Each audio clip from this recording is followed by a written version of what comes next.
Magandang araw mga kabagulan. Yan, welcome to my YouTube channel, Nice TV Bagulan. Yan, for today's video guys ay mag-harvest tayo ng ampalaya. Tapos lulutuin natin. Tapos kakain tayo with Adidas na ulam. Alright, let's go. Samahan nyo kami, ipasyal ko kayo sa aking hardin. Alright, yan. Dito yan sa taas. Let's go. So, yan guys, pipitas tayo ngayon na mag-harvest tayo ng ampalaya. Ito yung tanim ni Kabagulan. Alright, titikman na natin ang 3 piraso muna. Kasi yun lang yung kaya natin kainin. Parang sariwa. Pagkapitas, sabay luto. Alright? Ito nga pala ako sa 3rd floor. Sa Antipolo. Yan, nagtanim din ako dito. May lupa kasi dito sa taas. Siyempre, may alaga din kami. Paano masabi? Copy, C. Ito guys.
Wah.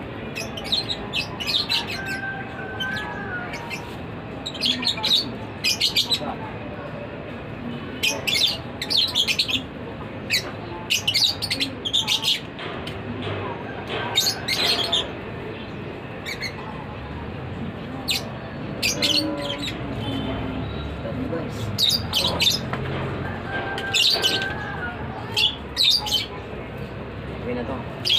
Medyo maliit pa, sayang. Sayang pa sana to. Pero okay na to. Dahil parang may kasabay yung isang malaki. May hinog na kasi to, mahirap. Pag nahinog na yun, hindi na pwede kainin. Sinabay ko lang itong dalawa. Oo. 3. Ang isang ulam na.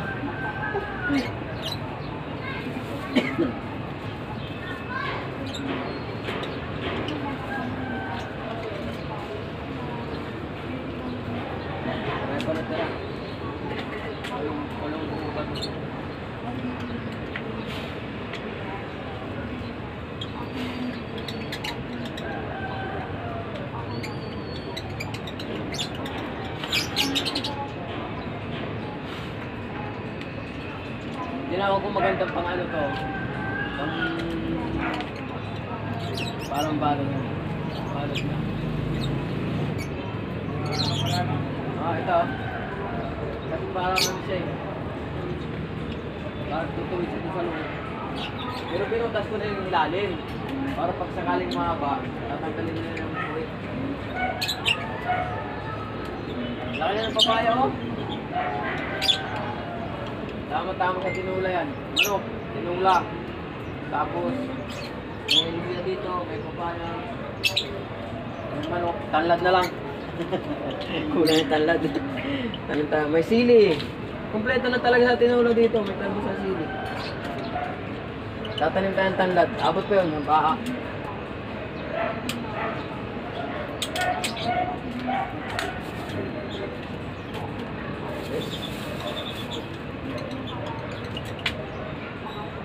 Sariwang sariwa.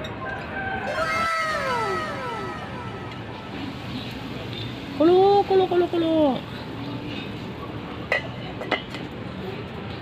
Papalambot tayo ng Adidas. At syempre, meron, ito na yung ating hinalpes na ampalaya. Alright, sarap. At eto na mga kabagulan, bumaba na tayo sa baba. Siyempre, alang naman bumaba sa taas. Gayatin na natin ang ating kinuhang ampalaya. Alright, yan. Oh, ganyan lang, di ba? Napakaugat naman ang aking kamay. Grabe. Oh, no, no, no, no.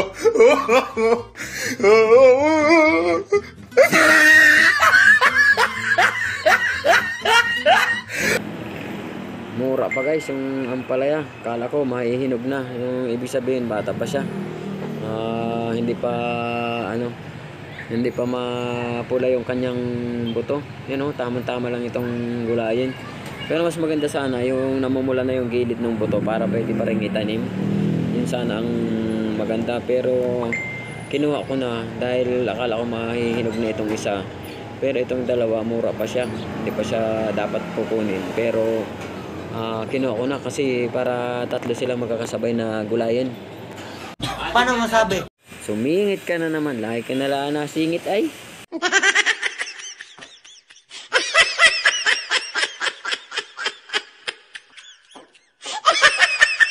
Yun, dire-diretso lang po tayo sa paggagayat ng ating ampalaya. Pero share ko lang mga kabagulan, napakasarap talaga sa pakiramdam na yung ginugulay mo ay sarili mong tanim. Sarap. Yung titinan mo lang na lumalaki na siya pag nagtanim ka, tapos na tumubo na, nagkaroon ng dahon, lumaki, gumapang na yung ampalaya mo. Grabe. Nakikita mo talaga. Tapos pag nagbulaklak na, napakasarap sa pakiramdam. Feeling na napakasaya mo pagka nakapagpatubo ka ng isang halaman. So kahit sa Mindoro, kahit dito sa Maynila, parang kinaugilan ko na ganyan magtanim ng mga kung ano-ano. Ewan ko ba, parang nasasayahan din ako. Parang aliwan lang ba pagka medyo napapagod ka. Maglagay ka lang ng buto sa lupa, siguradong tutubo na talaga siya. Grabe, sarap. Kaya kayo mga kabagulan, tanim-tanim din pag may time. Right? Yan, share ko lang yan sa inyo. Paano masabi? Dumali na naman. Paano mo nasabi na lagi na lang ay.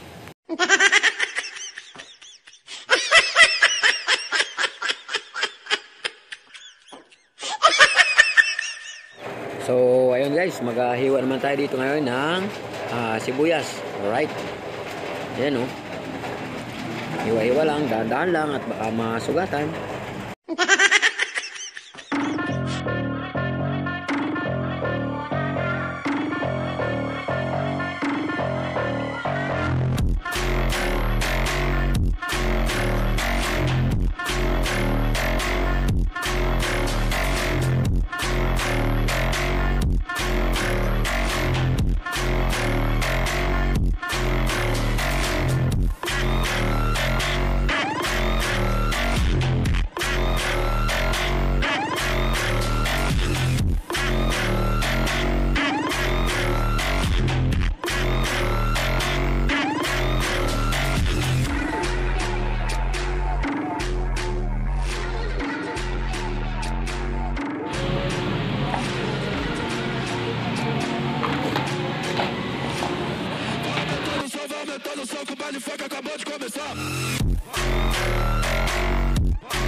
Ayan na guys. Kulo.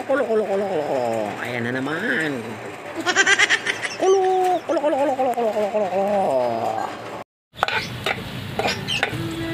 May natirang ugat yun eh. Yung niya, hindi man sumanga.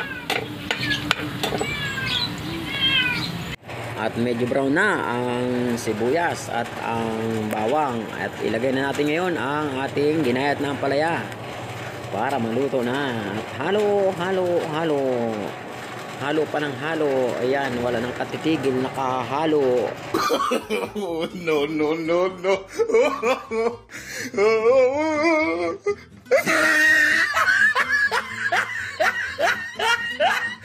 Yun yung pagkasarap na rin gulay na area ay tinatingnan ko pa lang ay paano ng anong lutong wari lagatukan na wari pag kinain eh.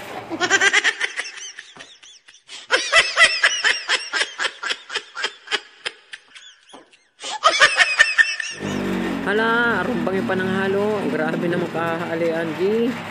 Tira balabon. Halo pa ng halo hanggang sa mahalo mo na lahat. Siya, mukhang luto na ang palaya. Ihalo na natin ang binating itlog. Alright, yan. Ang sarap nito.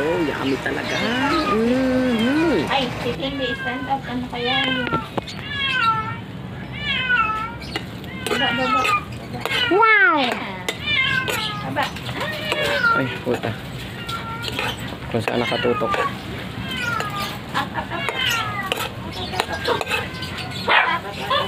Ay, libero. Pwede?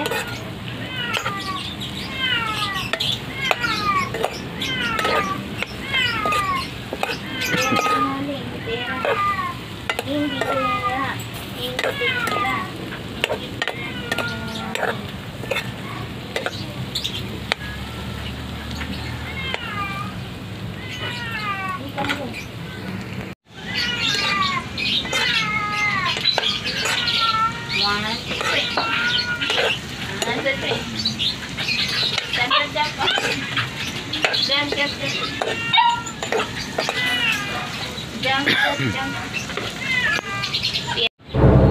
Sumaba po ang ating pawis habang tayo nagluluto ng ampalaya. Yan o. Oh. Sarap. Luto na. Pwede na nating hanguin. At kakain na tayo. Let's go! Okay, luto na. Kain na! Chirin! Pangkain ko. At ito na nga mga kabagulan. Masigabong kain na. Kukuha na ako ng aking nilutong ampalaya. Yan, napakadami-damihan ko yan para masarap ang kain. Ubos. Yan, busog na naman si kabagulan. Alright. At nakita nyo naman guys, yan ay sariwang-sariwang bagong pitas na ampalaya sa taas. Alright. Yan, nagtanim tayo para may ulam. Ang sarap nito. Tara, kain tayo. Grabe oh, tingin mo hais. Kain. Yan ang sabing pagkain na hindi malukso ng pusa. No, no, no, no.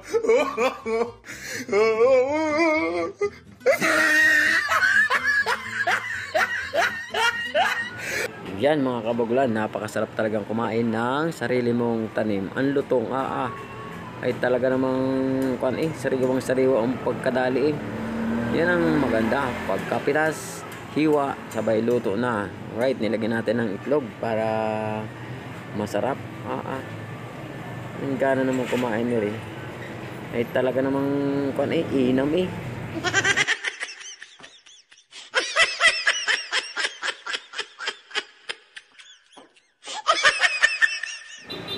Mo alaman din ang inyong kabagulan ay napakita ko lang sa inyo na napakasarap talagang kumain, di ba?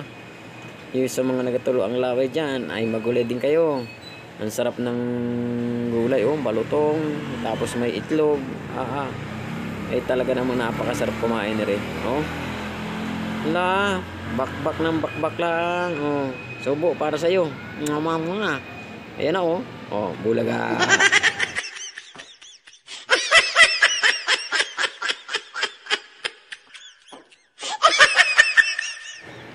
At syempre mga kabagulan, may ulam din tayong branded. Yan, alam niyo ba ang branded? Yan yung Adidas.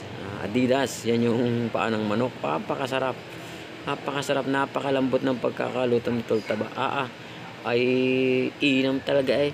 Nilagyan pa ng maraming sili. Talaga namang tulo na naman din ang pawis.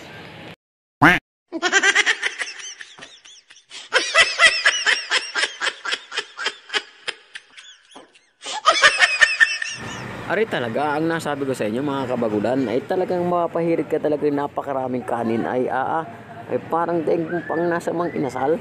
Ay talaga naman. O kayo mga kabagulan, sa mga hindi nakain ng Adidas dyan, yung mga paan ng manok, ay subukan nyo mag-adobo kayo ng lagyan nyo ng kaunting asukal, tapos maanghang, tapos ang pagkakaluto ay napakalambot na parang nahiwalay na yung laman dun sa buto ng paan ng manok. Ay iwan ko lala sa inyo, pag hindi nakarami kayo ng kain, masabi kayo ay pahingi pa ng kanin, hirit pa ng hirit. Ay sabi lang ay isang takala yung makakain mo ngayon ay nakatatlo, nakaapat na takal ka ng kanin, ay sigurado namang napakagastos na rin pag irang inulam mo. Subukan nyo guys, magluto kayo na rin at tikman nyo. Sabi kayo, magasisi kayo. Yung dati hindi kayo nakain ng paan ng manok, ay pag niluto nyo yung ganiring luto, ay nasabi ko sa inyo at talagang dapat noon pa ay kumain na kayo. Ay siya, hanggang dito na lang muna ang aking video at napakasarap tagal lang kain ko. Ayos, busog na naman. Bye bye. Yan, abangan po ang aking next video. Salamat, salamat, salamat.